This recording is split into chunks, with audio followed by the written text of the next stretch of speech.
Sporty Shorty, how we doing Hey, what's today? going on? I'm good. How are you? I'm good, thanks. What we talking about today? Any updates? Yeah, more or less. We're gonna talk about the Knicks' latest offer to the Utah Jazz. Okay, so it's Yeah, an update. yeah, it's an update. They made their latest offer to the Jazz, Uh huh. and we're gonna get into that. All right, let's get into it. Okay, Chop it up. let's chop it up. So the Knicks offered Evan Fournier, who's been in most of the deals. They added Evan Fournier, they added Obi Toppin, and now they're offering up 5 first-round picks. Well, let's back up for Okay. anybody who maybe this might be their first time Right. watching one of your videos. What is this update that we're talking about? This update is there's a proposed trade Uh-huh. between the Utah Jazz and the New York Knicks for Donovan Mitchell coming from the Utah Jazz to the Knicks. Got it. Okay. And the Knicks are trying to make a deal happen, but Utah's kind of playing hardball with the Knicks when it comes to mainly draft capital, the type of picks that are going over and the amount of picks that are going over. And they're haggling a little bit over players, but it's more about the draft picks. Okay. So So we the have. latest update So the is latest update is the Knicks offer of Evan Fournier, Obi Toppin, and 5 first-round picks. 2 of these picks are unprotected picks, and the other 3 are conditional picks. It seems the Jazz have declined that offer. oh they Yeah, shot that they down. shot it down. Okay. And the main issue is more the picks than the players. Okay. The Jazz want 4 unprotected picks, in addition to probably a couple of other picks, other first-round That picks. sounds like a lot, They no? want a lot. They want a lot for one player. Granted, Donovan Mitchell is a star player, but he's still one player. Right. 5 picks, I think, is pretty good that the Knicks are going to give up. And then Evan Fournier, it's kind of redundant to keep Evan Fournier in the Knicks if you get Donovan Mitchell, they play the same position. So I get that. Obi Toppin is a little bit of a surprise to me, but you got, again, like I said in one of my previous videos, you have to give up something to get something. True. Obi Toppin is a good player. He's an up-and-coming player, but it seems like the Knicks are having an issue with keeping Julius Randle and Obi Toppin together. They play the same position. They don't seem to play well together. So I think the Knicks, they must have a lot of confidence in Julius Randle going forward, at least for the time being. So they're willing to give up Obi Toppin in this trade. Again, let's get back to the picks. Okay. The picks seem to be what's causing the stalemate between the Knicks and the Jazz. I think Danny Ainge is asking for too many picks from the Knicks, especially unprotected picks, which are the more valuable picks. I really don't know where it's going to go from here, being that the Knicks gave this offer. I mean, maybe the Knicks can sweeten up the offer, maybe adding another player. It seemed that the Utah Jazz wanted Quentin Grimes, so that's another option. Me personally, I don't want to give up Quentin Grimes. Yeah. I've spoken about that before. I think he has a whole lot of potential, but again, you got to give up something to get something. It seems like the Knicks would have to go up on picks. I'm not really comfortable with that, But the Knicks, it seems like the Knicks are really trying to get Donovan Mitchell. It seems like they really want him. Unfortunately, it seems like the Jazz really know that too. The Jazz know that, and the Jazz, not for nothing. The Jazz want to get rid of Donovan Mitchell because they're trying to rebuild their team. They've gotten rid of a lot of their better players.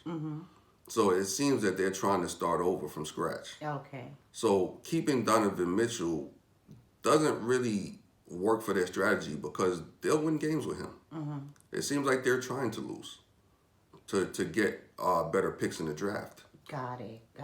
So that's what it appears that that's what they're doing. So keeping Donovan Mitchell doesn't really make sense for them. Goes against their strategy. It goes against the strategy. So I think they want to get rid of him, but I think they want to get rid of him for such a high price. And the Knicks are being smart by not overpaying for him. You know, the Jazz have been talking about, oh, we have other teams that are interested. They have other deals that supposedly they like a lot, but Donovan Mitchell's still on the Utah Jazz. Right. He hasn't been traded. Apparently, the Charlotte Hornets want him. Apparently, the Washington Wizards want him. And you like their deals, but he's still on the Utah Jazz. So, to me, I feel like it's just a ploy to try to get the Knicks to overbid for Donovan Mitchell, which, again, the Knicks are being very smart. Years ago, the Knicks would have made that trade, and they would have gave up all of their draft picks, which they have 8 of them, 8 first rounds that they can actually trade. But years ago, they probably would have gave up all of them or close to all of them, and they probably would have gave up Barrett and Quentin Grimes in the deal and Obi Toppin to get this one really good player. So they have better decision. So they have better decision makers in their management now, and it seems like they're making smart decisions in terms of not trying to give up too much. That's good. In this trade, so that's really good. That's definitely not like the Knicks of the past. Yes, I want Donovan Mitchell. Do I want him at such a high price? No, I do not. I think the Knicks can build with their young core. They added Jalen Brunson, who's a really good player. And we have yet to see how they're going to play with him. You know, they're going to be better with him. But, you know, I kind of want to see how that plays out. You know, yeah, Donovan Mitchell would be a great add to the team, but I also believe that you don't want to give up too much for him. And therein lies the conundrum. Is there more that I can add to that? I feel like this trade may or may not happen. Yeah, because they're running out of time. The season will be starting soon. Yeah, the season will be starting soon. You want to know what you're going into training camp with. You don't want any uncertainty on your team.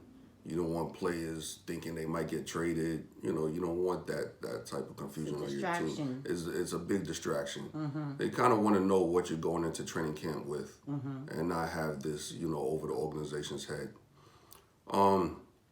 Another thing that was interesting to me is that the Knicks seem to think that Donovan Mitchell will make them 10 games better going into next season. That's pretty concrete. Which is pretty. I was surprised that they came out and said that. Wow. Yeah, they believe that it'll make the team 10 games better. Now, the Knicks 10 games better, it makes them a playoff team. It makes them a playoff team. But the thing is, it doesn't make them a title contender. It makes them a much better team, but doesn't make them the point where they could win a title or even contend for a title. To me, that says a lot. If you're going to improve your team to the point where you make the playoffs, but you're not really a title contender, you don't want to give up too much. Because another thing the Knicks believe is if they do get Donovan Mitchell, and they already have Jalen Brunson, they have Julius Randle, they believe that they can attract another star. Yeah, that might put them over the top. But obviously you got to get Donovan Mitchell, but you got to get him and not give up too much. Right. That has to be the strategy. Right. You know, but if you just get Donovan Mitchell and it stops there and you give up too much in the trade, you're just a playoff team. And there's no point because you can get there. Right, you can get there just growing as a young team. So I think going forward, if I feel like the Knicks are not going to make this trade or they can't pull it off because Danny Ainge is being too stubborn about really making a conscious effort to make a good deal, then I think going forward, I may just be talking about what the Knicks look like now and how they can improve their team just in-house. Okay. But I'm going to leave it there. That's pretty much all I have on this latest offer. So today is, we're filming Tuesday, August 23rd. So when did this offer come out? This came out a day and a half ago, about Sunday? 2 days ago. Yeah. So it came out over the weekend. Yeah, over the weekend. Yeah, towards the end of the weekend. Yeah. So we'll look to see if there's any movement this week. Yeah, there's no trade that's imminent, but again, they're talking. But the hang up seems to be about the unprotected picks and the amount going over. And remind us again. Again, we have the Knicks offering 2 unprotected picks along with 3 protected picks. And The Jazz want 4 unprotected picks from the Knicks, probably in addition to another 1 or 2 picks that are protected. The Knicks don't want to give up all their unprotected picks, which makes sense in case they want to make another trade down the line. Right. So that's where the problem is in terms of making the trade really happen. It doesn't seem to be too much about the players anymore. It really seems to be coming down to the draft picks. Got it. But that's really all I have right now on that. Hopefully a trade will happen. If not, I'm still confident in what the Knicks are building. Okay. Nonetheless. Sounds good. All right. All right, Sporty Shorty. Well, good talking to you as always. As always, yeah. And we'll see you next week, and hopefully they will have come to some type of agreement. That would be great because training camp will be starting soon. Do you know when training starts? It starts next month. I don't know exactly the date. Okay. But it will be starting next month. All right, so that's soon. Yeah. All right. All right, well, we'll see you next time then. Peace. See you next time.